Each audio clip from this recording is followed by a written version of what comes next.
Hi everyone, welcome back to Codeezy AI. In this quick tutorial, I will show you how to print the Fibonacci series in Java using user input.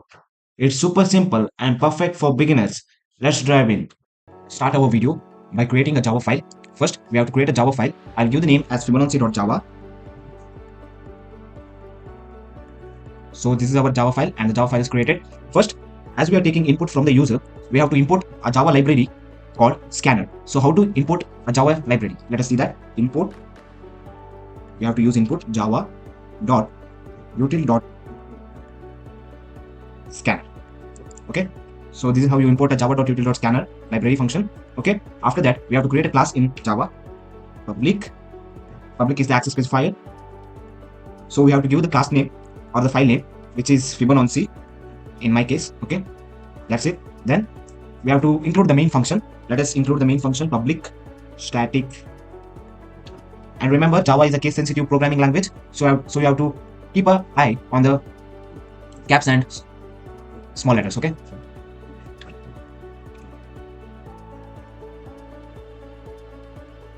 so remember here string is a string, square brackets, and it's done, open bracket. Okay, so next here we are going to write the code to print the Fibonacci number. So first let us give a system.out.println. Okay, so this is how you print something or print on the output screen. Okay, so let me open the double quotes, then enter the number of terms. Okay, so but before that you have to include the scanner. Okay, so scanner name is equal to new scanner.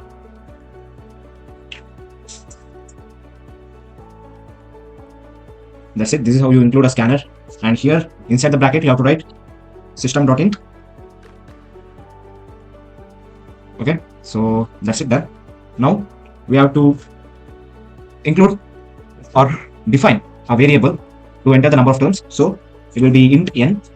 So it will be of integer type, is equal to sc dot next int. Okay, so nothing inside it, and that's it done. That's how you include or define a variable. After that we need some variables to perform this operation. So let me just take a is equal to 0 and b is equal to 1, as we have a is starting from 0 and b have to start from 1. Okay, so that's it, simple. So then we need a for loop, and we are going to take int I is equal to 1 and I less than or equal to n, then I plus plus. That's it.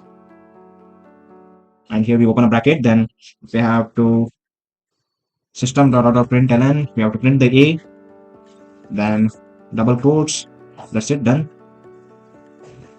And we need another variable int c is equal to a plus b to get incremented, so that it will store it in c, and then we have to shift the answer from b to a and c to b. Okay, a to b and b to c. To close the scanner, this is how you close the scanner. sc dot close scanner name dot close. Okay, so I think it's simple. So let me just save it. Okay, we have an error here. Okay, so we have missed a semicolon. This is how you correct an error. Okay, so that's it. Let's try to run the code. Let us see the output. Open terminal, new terminal, and here first we have to compile a Java file. Let me just show you how to compile a Java file. Java C and our file name Fibonacci.java. Okay, so we don't have any error, and a file, you can see, and a class is created as we have compiled the Java. Fibonacci.class is created. Okay, so how to run a Java file? Let us see that. Java Fibonacci. That's it, Java Fibonacci. So enter the number of terms. Let me give the 5 as. So as you can see, 0, 1 plus 1 is 2, and 1 plus 2 is 3. Done. This is how you create a simple Fibonacci.java program. Okay, I think it's clear. So that's it in this video. Thanks for watching. If you enjoyed this tutorial, don't forget to like, share, and subscribe to Codeezy AI for more Java tips and coding tricks. See you in the next video.